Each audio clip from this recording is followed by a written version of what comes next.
الحسنی والحسینی al Baghdadi رحمت اللہ علیہ رحمت واسعہ، یہ آج کی محفل پاک اس عنوان سے منسوب ہے۔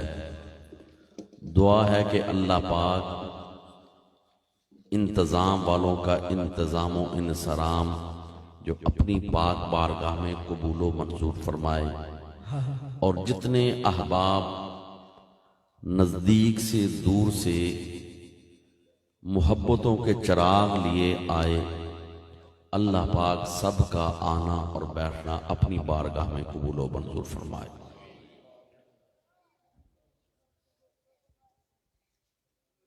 مہینہ یہ چاند کا ربیع الثانی ہے، اور اس میں جگہ جگہ پر غوث سمدانی شہباز لامکانی سیدنا شیخ عبدالقادر جیلانی رحمت اللہ علیہ کے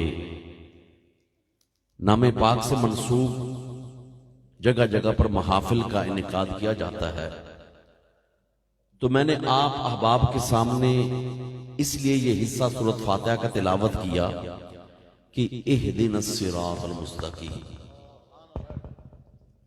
سورۃ الفاتحہ پہلی سورت ہے، ابتدائے قرآن پاک میں ہے، اور انشاءاللہ ایسے میرا گمان ہے، اور انشاءاللہ میرا گمان سچ ہوگا کہ ہر ایک کو سورۃ فاتحہ تو یاد ہے، اور نماز میں بھی پڑھی جاتی ہے۔ غمی کا موقع ہو جائے وہاں بھی کہتے ہیں فاتحہ شریف پڑھ لو۔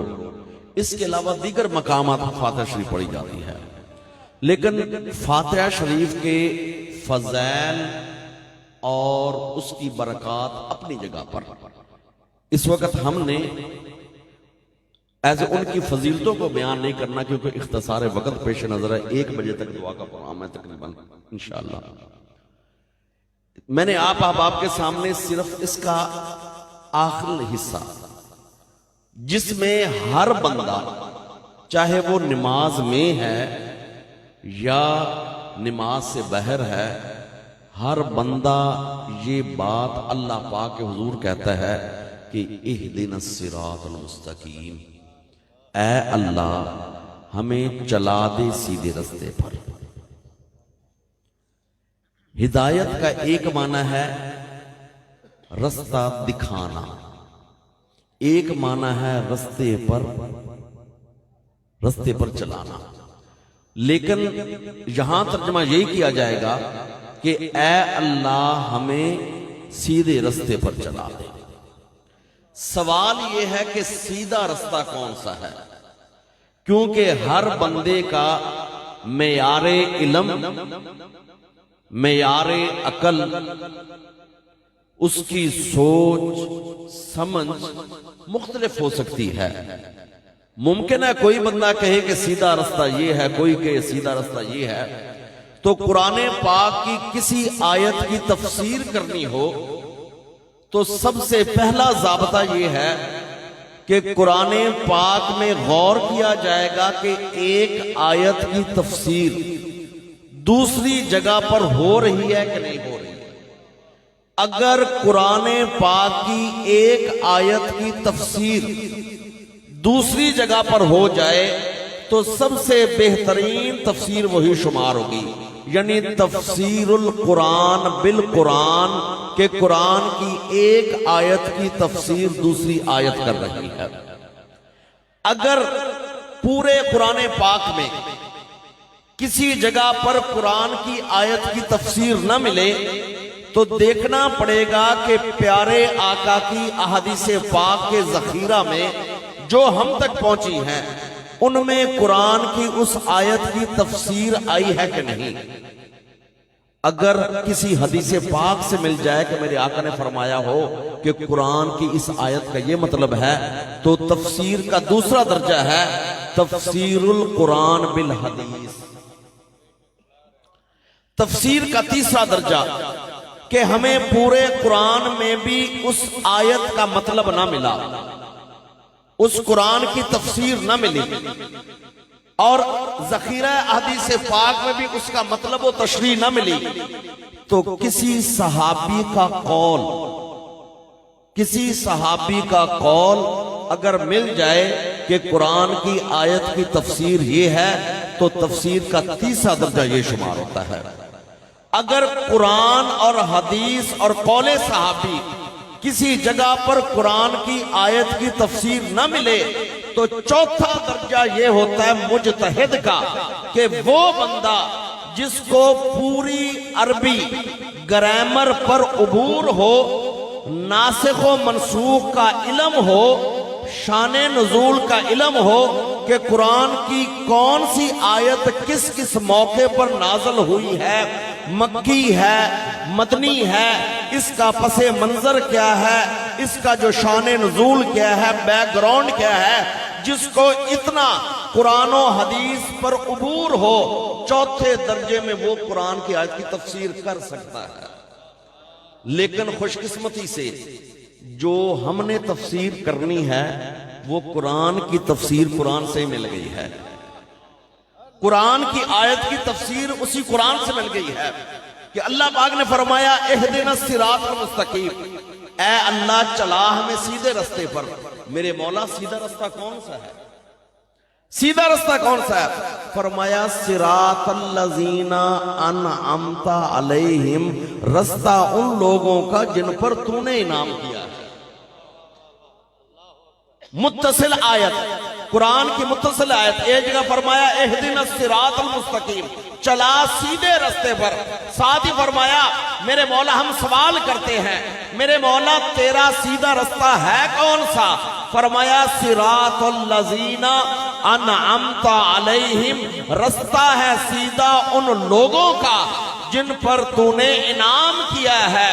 تیرے انعام یافتہ بندے ہیں، لیکن ایک ابہام اب بھی باقی رہ گیا ہے، ایک سوال اب بھی باقی رہ گیا ہے.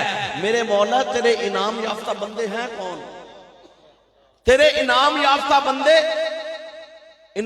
بندے ہیں کون؟ ایک مسئلہ تو کھل گیا کہ سیدھا رستہ کون سا ہے؟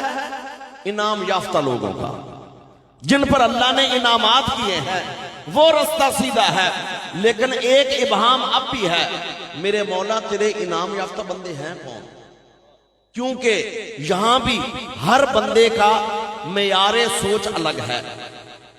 اگر بے اولادوں کے درمیان ایک اولاد والا بیٹھا ہو جس کے ایسے اللہ پاک نے 12 بیٹے دیے ہوں، وہ ان کے درمیان کہے گا کہ اللہ کا نام تو میرے پر ہے، اللہ کا انعام تو میرے 12 بیٹے ہیں میرے، تمہارے پاس کیا ہے؟ اگر ایک وہ بندہ جس کے پاس مکان بھی اپنا نہیں، اس کے پاس جائیداد رقبے والا بیٹھا گا، وہ کہے گا تیرے پاس کیا؟ میرے پاس تو زمینیں جائیدادیں ہیں، میرے اوپر اللہ کا انعام ہے. ہر ایک اللہ کے انعام کی تشریح مختلف کرتا ہے کہ اللہ کا انعام کیا ہے. کوئی کہتا ہے اولاد اللہ کا انعام ہے، کوئی شک نہیں، اولاد بھی اللہ کا انعام ہے. اور کوئی کہتا ہے کہ اللہ کا دیا ہوا رزق اللہ کا انعام ہے، کوئی شک نہیں، اللہ کا دیا ہوا رزق بھی اللہ کا انعام ہے. لیکن جن لوگوں کے رستے پر چلنا وہ کون سے انعام یافتہ لوگ ہیں؟ فرمایا صراط الذین انعمت علیہم، رستہ ان لوگوں کا جن پر تو نے انعام کیا. قرآن کی تیسری آیت انعم اللہ علیہم، انعم اللہ علیہم، اللہ نے انعام کیا ان پر. کون؟ فرمایا من النبیین والصدیقین والشہداء والصالحین. النبیین والصدیقین والشہداء والصالحین. اللہ پاک فرماتے ہیں قرآن کی آیت میں، گویا کہ قرآن کی ایک آیت نے پردہ اٹھا دیا کہ چلا ہمیں سیدھے رستے پر. سیدھا رستہ کون سا ہے؟ جن پر اللہ کے انعامات ہیں. میرے مولا تیرے انعامات کن پر ہیں؟ فرمایا میرے انعامات نبیوں پر ہیں، صدیقین پر ہیں، شہداء پر ہیں، صالحین پر ہیں. اور آج ہم نے ذکر کرنا ہے صالحین کی جماعت کا. سبحان اللہ. اللہ میرے مولا یہ تیرے انعام یافتہ بندے ہیں. کون انعام یافتہ بندے؟ فرمایا الصالحین، کہ جو نیک و برگزیدہ پارسا ہو وہ اللہ کے انعام یافتہ بندے ہیں. اللہ. تو اس حوالے سے اگر ہم یہ کہہ لیں کہ اللہ پاک نے اشارہ دیا ہے کہ شیخ عبد القادر جیلانی کے راستے پر چلو تو یہ کہنا کوئی مشکل و محال نہیں، یا اولیاء کے راستے پر چلو تو اس کے اندر کوئی بود نہیں ہے۔ کیوں؟ اس لیے کہ یہ اللہ پاک کے انعام یافتہ لوگ ہیں، اور انہی ہستیوں کے بارے میں فرمایا ہے کہ رستہ ان لوگوں کا جن پر تو نے انعام کیا ہے۔ اور الصالحین میں، کیونکہ یہ الفاظ لفظ صالح جب اردو میں ترجمہ کیا جائے اس کا ترجمہ ہوتا ہے نیکو، پارسا یا برگزیدہ۔ اب ولایت کے جس وقت مرتبے کیے جاتے ہیں، ولایت کے مرتبوں میں غوث، کتب، ابدال، ابرار اور اوتاد، یہ سارے اس کے مرتبے آتے ہیں، لیکن اس وقت تشریح کا وقت نہیں ہے۔ مختصر یہی کہنا ہے کہ اللہ پاک نے ان صالحین کی مطابقت کا حکم دیا ہے، ان کی اتباع کا حکم دیا ہے، اور ان کے رستے کو کامیابی کی ضمانت قرار دیا۔ سبحان اللہ، اللہ ان کے رستے کو اللہ پاک نے حقیقت میں کامیابی کی ضمانت قرار دیا ہے۔ جس خطے میں ہم اور آپ زندگی گزار رہے ہیں، اس کا اس وقت تو نام ہے نا اسلامی جمہوریہ پاکستان۔ تاریخ میں پرانا نام اس کا آتا ہے بر صغیر۔ بر صغیر، بر صغیر کے اندر پورا ہمارا پاکستان بھی اور پورا ہندوستان بھی، یعنی ایک ہے لفظ بر اعظم، خشکی کا بڑا ٹکڑا، اس کے اندر ایشیا، یورپ اور اس کے بعد افریقہ، شمالی امریکہ، جنوبی آسٹریلیا، انٹارکٹیکا۔ بر اعظم، خشکی کے بڑے ٹکڑے، یہ بر صغیر، خشکی کا چھوٹا ٹکڑا۔ بر صغیر کے اندر ہمارا پورا پاکستان بھی آتا ہے، انڈیا بھی آتا ہے۔ بر صغیر کی جو زمین ہے نا، اس میں اولیاء اللہ کی محبت کی گٹی شامل ہے۔ اولیاء اللہ کی محبت کی گٹی ہے۔ بر صغیر میں رہنے والے لوگ اولیاء سے محبت کرتے ہیں، اولیاء سے عقیدت رکھتے ہیں، نسل در نسل اولیاء اللہ کے غلام کہلاتے ہیں۔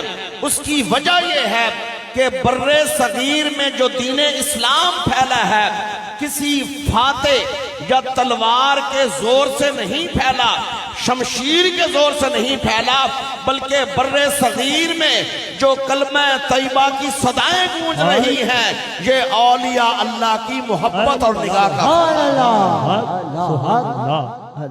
بر صغیر میں ایک فاتح آیا ہے، ایک فاتح، لیکن وہ بھی مختصر وقت، تھوڑے وقت کے لیے، اور آیا بھی اور آیا سمندری رستے، اور آ کر اس سندھ میں، اور ادھر سے ملتان سے آگے نہیں آیا، ملتان سے واپس محمد بن قاسم چلا گیا۔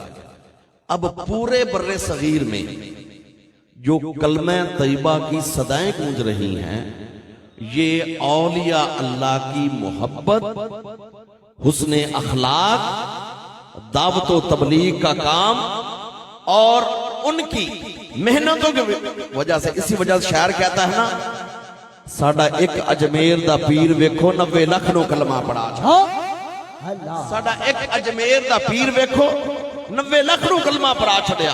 اگر واقعات بیان کرنا شروع کر دیں بہت لمبی بات ہو جائے گی۔ خواجہ اجمیری کے یہ ایک سفر کا واقعہ بیان کیا، تاریخ گواہ ہے کہ دلی سے لے کر آگرے تک جب آپ نے ایک سفر کیا تو جس بستی میں قیام پذیر ہوتے خواجہ چشت، اسی بستی کا ایک خاندان نہیں، پوری کی پوری بستی آپ کے اخلاق حسنہ سے، محبت سے متاثر ہو کر پوری کی پوری بستی لا الہ الا اللہ محمد رسول اللہ پڑھ۔ سبحان اللہ۔ اور پھر ایک اور بات بھی ہے کہ اولیاء اللہ نے مخلوق کا رخ ہمیشہ خالق کی طرف موڑا ہے، مخلوق کا رخ خالق کی طرف موڑا ہے۔ ان کی زندگی کا نصب العین یہی ہوتا ہے کہ بس بھولی بھٹکی مخلوق جیسے بھی ہے نا، میرے مولا یہ تیرے آگے جھکنے والی بن جائے۔ اور بر صغیر کی جو زمین ہے یہاں پر اس زمانے میں اب اس وقت تک، اس کے بعد مجھے پتا نہیں، 3 قسم کے لوگ ہمیں ملتے ہیں۔ ایک وہ لوگ ملتے ہیں کہ جن کی زبانوں پر اور ان کے بیانات کے اندر اور ایسے ان کے جمعے کے خطبوں میں یہ الفاظ بیان کیے جاتے ہیں کہ ولی ولایت کچھ نہیں، ولی کچھ نہیں کرتے، غوث قطب ابدال داتا خواجہ بابا کچھ نہیں، اور یہ جو کرامتیں کچھ بھی نہیں، یہ کچھ بھی نہیں، یعنی وہ ساری زندگی نفی کرتے کرتے گزار دیتے ہیں۔ بر صغیر میں کچھ لوگ ایسے بھی ہیں، یہ ایک قسم ہے۔ دوسری قسم وہ ہے جو ہر بابے کو ولی مان لیتے ہیں، جو قبرستان میں بیٹھا ہوا ایسے بیٹھا ہوا پرچی پر نمبر لکھ کر دیتا ہے، چاہے 10,000 میں سے ایک ہی پرچی نکلے، ہے وہی بابا کرنی والا، ہے وہی بابا کرنی والا۔ اگر کرنی کو دیکھ کر ماننا ہے تو پھر انڈیا میں بت خانوں میں پتھروں کے بتوں کے آگے جو نیاز لے کر کھڑے ہوتے ہیں، مرادیں تو ان کی بھی پوری ہو جاتی ہیں، پھر وہ رب سچا ہے یا بت سچے ہیں؟ کسی سے کام ہو جانا ولایت کا معیار یہ نہیں ہے، کسی سے نمبر لگ جانا ولایت کا معیار یہ نہیں ہے، کسی کے پاس جا کر جانا اور وہاں سے پتر کا مل جانا ولایت کا معیار یہ نہیں ہے۔ تو پہلی قسم کے لوگ وہ ہیں جو سرے سے انکار کرتے ہیں کہ کوئی داتا خواجہ بابا ولی کرامت نہیں، یہ لوگ نفی کرتے ہیں ہر چیز کی۔ بر صغیر میں دوسری قسم کے لوگ وہ ہیں جو ہر ایک کو ولی مان لیتے ہیں، اور یاد رکھنا یہ دونوں ذکر جو میں نے کیے ہیں نا، یہ پٹڑی سے اترے ہوئے ہیں۔ تیسرے، اللہ کا شکر ادا کریں کہ ہم وہ ہیں ولی ان کو مانتے ہیں جن کو رب کا قرآن بھی ولی کہتا ہے، فرمان رسول بھی ولی کہتی ہے۔ ہم ولی ان کو مانتے ہیں جن کی مثالیں وہ لوگ مسجدوں میں دیتے ہیں نا کہ اے ککر شاہ تے بوٹے شاہ، ان کو ولی ہم بھی نہیں مانتے۔ ہم کہتے ہیں اگر مثال دینی ہے تو حضرت سیدنا شیخ عبد القادر جیلانی کی دو، مثال دینی ہے تو حضرت بابا فرید کی دو، مثال اگر دینی ہے جمعے کے خطبے میں تو سلطان باہو کی دو، خواجہ معین الدین چشتی اجمیری کی دو، حضرت مجدد پاک کی دو۔ آپ کی توحید تو منبر پر بولتی ہے، مجدد پاک کی توحید جہانگیر کے دربار میں بولی تھی، شہنشاہ اکبر کے دربار میں بولی تھی۔ آپ کی توحید پر تو ایک بندہ بھی بندوق لے کر آ جائے توحید ختم ہو جائے گی۔ مجدد پاک کی توحید وہ ہے کہ وقت کے بادشاہ نے کہا کہ جس طرح باقی لوگ مجھے سجدہ کرتے ہیں تو بھی اے مجدد مجھے سجدہ کر۔ آپ نے فرمایا سجدہ تو رب تعالیٰ کی ذات کو ہے، اس کے علاوہ سجدہ نہیں ہے۔ تو آگے سے بادشاہ کہتا ہے چلو اگر سجدہ نہیں تو میرے آگے رکوع کی حالت میں ہو جاؤ۔ آپ نے فرمایا رکوع بھی اللہ پاک کی ذات کے لیے ہے۔ بادشاہ کو غصہ آ گیا، غصے میں آ کر کہتا ہے کہ چند دنوں کے بعد میرے محل میں لے کر آنا، اور کمرہ ایسا بنوایا کہ جس کی چھوٹی سی کھڑکی لگوائی، بادشاہ خود اندر بیٹھ گیا اور کہا کہ مجدد الفسانی کو میرے پاس لے کر آؤ۔ اب کھڑکی اتنی چھوٹی تھی کہ جس نے بھی جانا تھا رکوع کی حالت میں جھک کر جانا تھا۔ مجدد پاک نے دیکھا کہ کھڑکی کس مقصد کے لیے بنوائی گئی ہے۔ آپ کھڑکی کے پاس کھڑے ہوئے، پہلے اپنی ٹانگیں اندر داخل کی، پھر اپنا سینہ سر آگے جا کر کھڑے ہو گئے۔ فرمایا یہ سر کسی کے آگے جھک نہیں سکتا۔ تو اس لیے پہلی قسم کے لوگ وہ ہیں جو ولی ولایت کا سرے سے انکار کرتے ہیں۔ ہر وقت ان کے اسٹیکر دیکھ لیں، پوسٹر دیکھ لیں، اس کے اوپر الفاظ یہ لکھے ہوتے ہیں کہ کوئی داتا خواجہ بابا نہیں۔ یہ لوگ بھی پٹری سے اتر گئے ہیں۔ دوسرے وہ لوگ جو ہر ایک کو جہاں سے کام ہو جائے ولی مان لیتے ہیں، یہ لوگ بھی پٹری سے اتر گئے۔ تیسرے شکر الحمدللہ یہ عاشقان مصطفیٰ ہیں کہ ان کو ولی مانتے ہیں جن کو رب کا قرآن بھی ولی کہتا ہے، فرمان رسول بھی ولی کہتا ہے۔ سبحان اللہ اللہ۔ اور وہ کون ہستیاں؟ وہ کون ہستیاں جن کے بارے میں قرآن کی آیات الا ان اولیاء اللہ لا خوف علیہم ولا هم يحزنون الذین آمنوا وكانوا يتقون لهم البشرى فی الحیات الدنیا وفی الآخرہ لا تبدیل لکلمات اللہ ذالک هو الفوز العظیم۔ اللہ پاک نے فرمایا قرآن حکیم میں، غور سے سن لو، الا ان بے شک اولیاء اللہ جو اللہ کے ولی ہیں، لا خوف علیہم ولا هم یحزنون، نہ ان پر خوف ہے نہ ان پر حزن ہے۔ یہ خوف اور حزن، غم، دو الگ الگ زمانوں کی طرف ہوتا ہے۔ جو وقت گزر جائے اس پر غم کیا جاتا ہے، اور آنے والے کسی چیز کا خدشہ ہو تو اس پر خوف ہوتا ہے۔ اللہ پاک نے فرمایا جو میرے ولی ہیں، لا خوف علیہم ولا هم یحزنون، نہ ان پر کوئی خوف نہ ان پر کوئی غم۔ فرمایا الذین آمنوا وکانوا یتقون، ان کی نشانی یہ ہے، الذین وہ لوگ، آمنو جن کا ایمان بھی کامل، وکانوا یتقون اور ان کا تقوی بھی کامل۔ اولیاء اللہ کی نشانیاں جو بتائی گئی قرآن حکیم میں، فرمایا الذین آمنوا وکانوا یتقون، ایمان بھی کامل، تقوی بھی کامل۔ ایمان کے جو ہے نا 100 سے زیادہ شعبے، لیکن ایمان کہاں پر کامل ہوتا ہے؟ ایمان کامل کہاں پر ہوتا ہے؟ تکمیل ایمان۔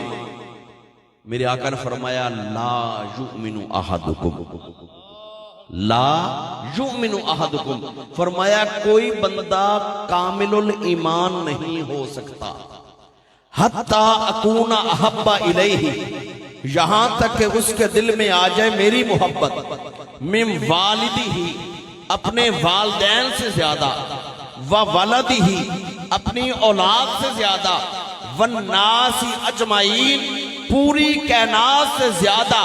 جب محبت کا مرکز و محور آقا صلی اللہ علیہ وسلم کی ذات پاک ہو جائے گی، بندہ کامل الایمان ہو جائے گا۔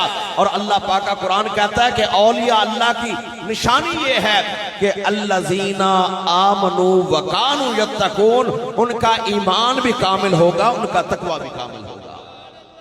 گویا کہ کوئی اللہ کا ولی بغیر محبت مصطفیٰ کے ہو ہی نہیں سکتا، بغیر اتباع مصطفیٰ کریم صلی اللہ علیہ وسلم کے ہو ہی نہیں سکتا۔ تو اس لیے فرمایا الذین آمنوا وکانوا یتقون، ان کا ایمان بھی کمال کا ہوگا، ان کا تقوی بھی کمال کا ہوگا۔ اور آگے فرمایا لہم البشری، ان کے لیے خوشخبری ہے، لہم البشری، ان کے لیے بشارت ہے، فی الحیات الدنیا، دنیاوی زندگی میں بھی، وفی الآخرہ، آخرت میں بھی بشارت ہے۔ آگے فرمایا لا تبدیل لکلمات اللہ، اللہ کے کلمات میں تبدیلی نہیں ہوتی، اللہ کے کلمات میں کوئی تبدیلی نہیں ہوتی۔ لا تبدیل لکلمات اللہ، اللہ کے کلمات میں تبدیلی نہیں۔ ذالک هو الفوز العظیم، فرمایا یہی سب سے بڑی کامیابی ہے کہ جس کو اللہ پاک ایمان اور تقوی کی دولت عطا فرما دے، پھر اس پر استقامت عطا فرما دے۔ فرمایا ذالک هو الفوز العظیم، سب سے بڑی کامیابی یہ ہے۔ اولیاء اللہ کا ذکر بھی قرآن میں، نشانیاں بھی قرآن میں۔ ایک اور سوال، کیا اولیاء اللہ کی کرامتوں کا ذکر بھی قرآن میں ہے؟ بالکل ہے، بالکل ہے، کرامت کا ذکر بھی ہے۔ ایسی کرامت کا ذکر کہ کرامت ہوتی وہ ہے، معجزہ اور کرامت ایسا کام جو معمول میں نہ ہوتا ہو، عام طور پر ایسا کام نہ ہوتا ہو، جب وہ اللہ کے نبی سے ایسا کام صادر ہو جائے وہ معجزہ کہلاتا ہے۔ جو غیر نبی سے، متبع شریعت سے ایسا کام صادر ہو جائے اس کو کرامت کہا جاتا ہے۔ اور معجزہ اور کرامت کبھی بھی اگر سوچا جائے نا کہ میری عقل میں آئے تو میں مانوں. معجزہ اور کرامت ہمیشہ عقل کے معیار سے بہت بلند ہوتا ہے. اس کی وجہ یہ ہے کہ اللہ پاک نے ہر ایک چیز کی ایک ڈیوٹی لگائی ہے. آنکھ کا کام ہے دیکھنا، آنکھ دیکھنے کا کام دیتی ہے، سننے کا نہیں. یہ کانوں کا حصہ اللہ پاک نے اندر آلات لگائے ہیں، یہ سننے کا کام دیتے ہیں، دیکھنے کا نہیں. یہ ناک والا حصہ سونگنے کا کام دیتا ہے، یہ چکھنے کا نہیں. زبان چیز رکھی جائے گی اس کے اوپر ذائقہ پتا چلے گا، لیکن زبان کے اندر یہ کہ دوسری طاقت نہیں. پتا چلا کہ آنکھ، کان، ناک، زبان ہے سارا گوشت، یہ بھی گوشت، ادھر بھی انسانی گوشت، یہ بھی انسانی گوشت، لیکن ہر ایک کی اپنی ڈیوٹی ہے. لیکن یہ اپنی ڈیوٹی کرتے ہیں ماتحت عقل کے رہ کر. جب آنکھ کا نور اور لائٹ کسی چیز پر فوکس ہوتی ہے تو ایک فوراً میسج جاتا ہے عقل کی طرف کہ رنگ سبز ہے یا سرخ. آگے سے جو جواب آتا ہے وہ جواب اس حصے کا نہیں ہے.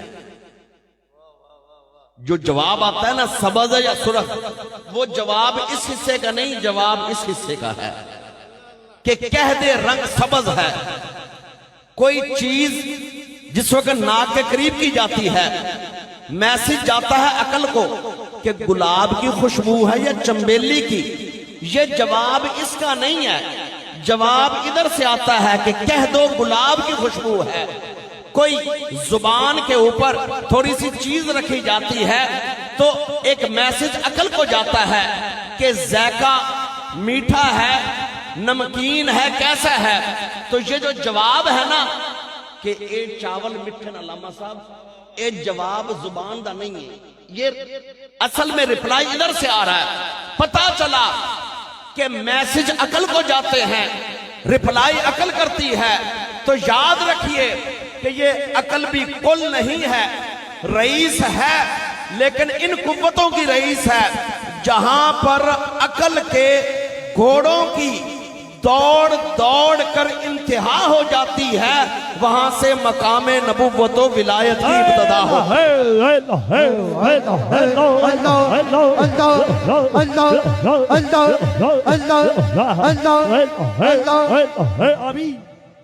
جہاں پر یہ عقل کے گھوڑوں کی دوڑ کر انتہا ہوتی ہے، وہاں سے مقام نبوت کی ابتدا ہوتی ہے. معجزہ اور کرامت کو کبھی بھی عقل کے معیار پر پرکھنے والے ہمیشہ گمراہ ہوتے تو دیکھے ہیں، لیکن معجزہ اور کرامت کو جب بھی دیکھا جائے گا یہی کہا جائے گا کہ اللہ کے امر کے تابع ہے، اللہ پاک کے حکم کے تابع ہے. اللہ پاک ان اللہ علی کل شیء قدیر، وہ ذات مالک ہے، اس نے اپنے اس بندے کو طاقت و اختیار دیا ہوگا. اور اس کی مثال سمجھیے، مردے کو زندہ کرنا، زندگی دینا اللہ پاک کا کام ہے. لیکن حضرت عیسیٰ ہیں نبی، اگر قبر کے پاس کھڑے ہو کر ہڈیوں کو 200 سال پرانی قبر، 300 سال پرانی قبر کے پاس کھڑے ہو کر کہتے ہیں کہ کم باذن اللہ، تو اگر حضرت عیسیٰ کے کہنے سے مردہ ہڈیاں جڑ کر گوشت آ کر کھڑا ہو جاتا ہے، تو حضرت عیسیٰ اس سے خدا نہیں بن گیا، ہے نبی، لیکن یہ ان کا معجزہ بن گیا، یہ ان کا معجزہ بن گیا. تو اس لیے معجزہ اور کرامت یہ اللہ پاک کے امر کے تابع. تو کرامت کا ذکر کر رہا تھا، ولی کی کرامت کا.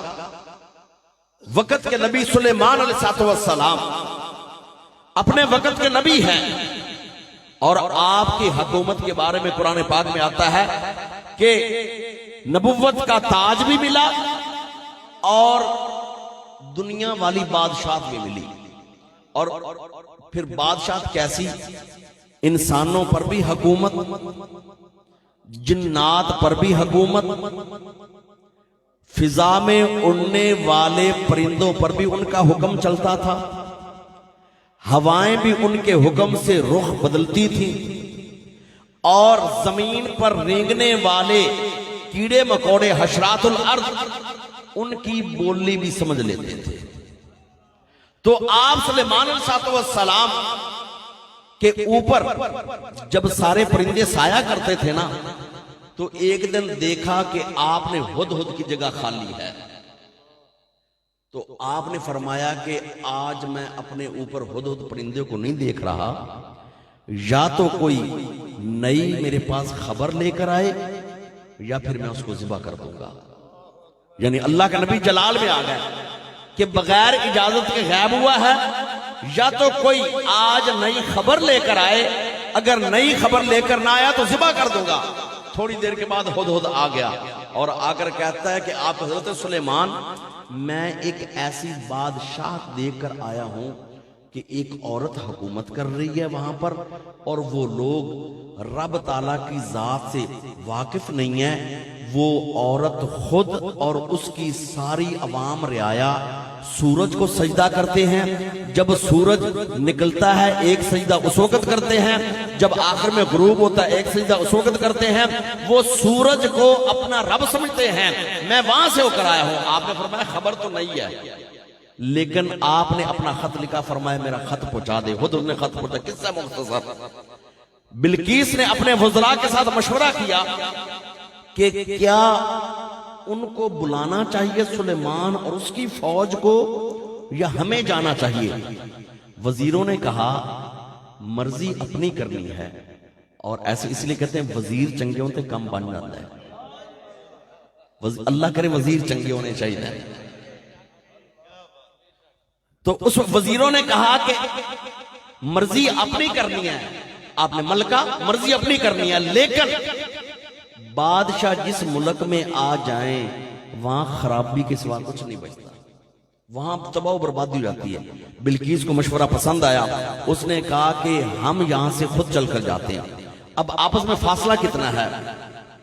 موجودہ نقشے کے مطابق اگر دیکھا جائے ورلڈ میپ، یمن جہاں پر ہے یہ بلقیس کا علاقہ ہے، یمن، اور بیت المقدس سیریا، یہاں ہے آپ سلیمان صلی اللہ علیہ وسلم۔ درمیان میں اس وقت کی تیز رفتاری گھوڑا مہینوں کا سفر ہے، لیکن ملکہ بلقیس اور سلیمان صلی اللہ علیہ وسلم کے درمیان کتنا فاصلہ ہے، اور بلقیس اپنا محل اور اپنا خاص کمرہ بند کر کے تالے لگا کے اپنی فوج کے ساتھ چلی۔ جب کافی آگے چلی گئی تو ادھر سے سلیمان صلی اللہ علیہ وسلم نے فرمایا، مجلس میں بیٹھے ہوئے تھے، آپ نے فرمایا کہ کون ہے جو بلقیس کا تخت میرے سامنے حاضر کرے؟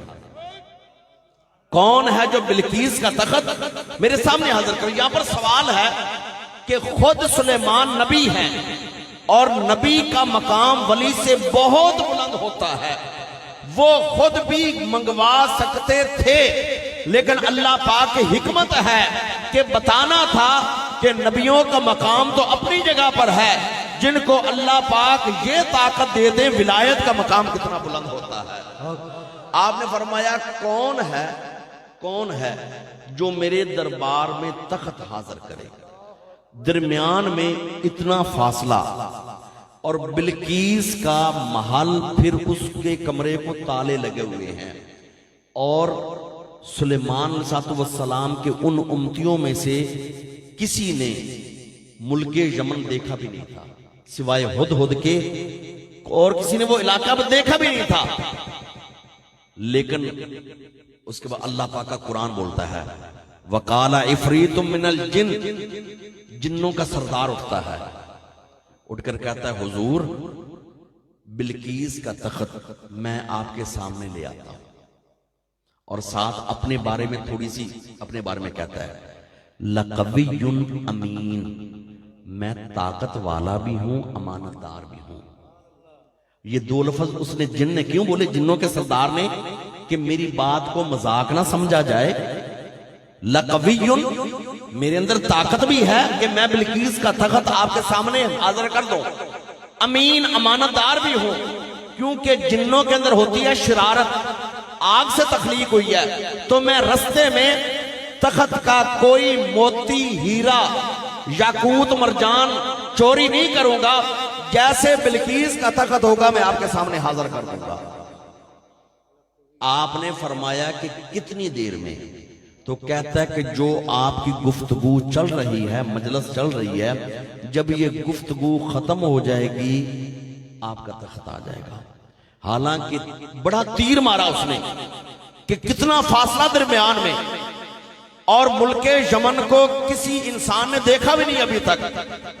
لیکن سلیمان صاحب سے فرمایا مجھے تخت اس سے بھی پہلے چاہیے، مجھے تخت اس سے بھی پہلے چاہیے. تو اللہ پاک کا قرآن بولتا ہے وَقَالَ الَّذِي عِنْدَهُ عِلْمٌ مِّنَ الْكِتَابِ، وَقَالَ الَّذِي عِنْدَهُ عِلْمٌ مِّنَ الْكِتَابِ، کہا اس بندے نے، بشر نے، جن کی باری ختم ہو گئی، اب انسان کھڑا ہو گیا مجلس سلیمان میں، اور جن کا نام تفسیر میں آتا ہے حضرت آصف بن برخیہ، اٹھ کر کہتے ہیں کہ حضور آپ کی پلک جھپکنے سے پہلے تخت آ جائے گا. اگر قرآن میں یہ واقعہ نہ ہوتا تو کوئی بھی نہ مانتا. اب بھی صاحب ایمان مانتے ہیں، بغیر ایمان کے ماننا اس کو ممکن ہی نہیں ہے. کہاں ملک یمن، اور آصف بن برخیہ نے نہ ملک یمن دیکھا، نہ بلقیس کا محل دیکھا، نہ تالے کھلے ہوئے ہیں، درمیان میں کتنا فاصلہ ہے. بلقیس سلیمان صاحب السلام کی علاقے کے قریب پہنچ چکی ہے. اب اگر آصف بن برخیہ ادھر سے گھوڑے پر جاتا بھی صحیح، واپس آتا بھی صحیح، تو رستے میں بلقیس سے ملاقات ہو ہی جانی تھی نا. لیکن سلیمان صاحب السلام نے بتانا تھا کہ اللہ پاک کی دی ہوئی طاقت سے اللہ کے ولی کیا کر سکتے ہیں. تو آپ نے فرمایا کہ کتنی دیر میں آئے گا تخت؟ اس نے کہا حضور آپ کی پلک جھپکنے سے پہلے. اور ایک سیکنڈ میں 3 دفعہ تو پلک جھپک لیتا ہے نا بندہ، ایک سیکنڈ میں 3 دفعہ پلک جھپک لیتا ہے. یعنی سیکنڈ کے، منٹ نہیں، سیکنڈ کے تیسرے حصے میں، اور پلک جھپ کر اوپر نہیں جائے گی، تخت آ جائے گا. آپ نے فرمایا منگوا، آپ نے فرمایا منگوا. اور آصف بن برخیہ نہ مجلس سلیمان سے غائب ہی نہیں ہوا، کھڑا سامنے ہے، اور اس میں اعظم پڑھ کر کہتا حضور تخت آ گیا.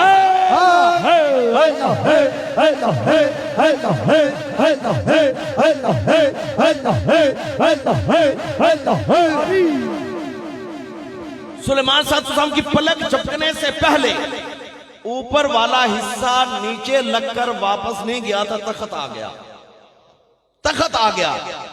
جب سلیمان صاحب السلام نے دیکھا نا تخت، آپ نے وہ الفاظ بولے جو اللہ پاک کو بھی پسند آئے. اور آج ہم لوگ ایسا مکان بناتے ہیں نا تو اس کے اوپر بھی لکھتے ہیں اللہ کرے مکان ہو حلال کمائی کا. آپ نے فرمایا ھذا من فضل ربی،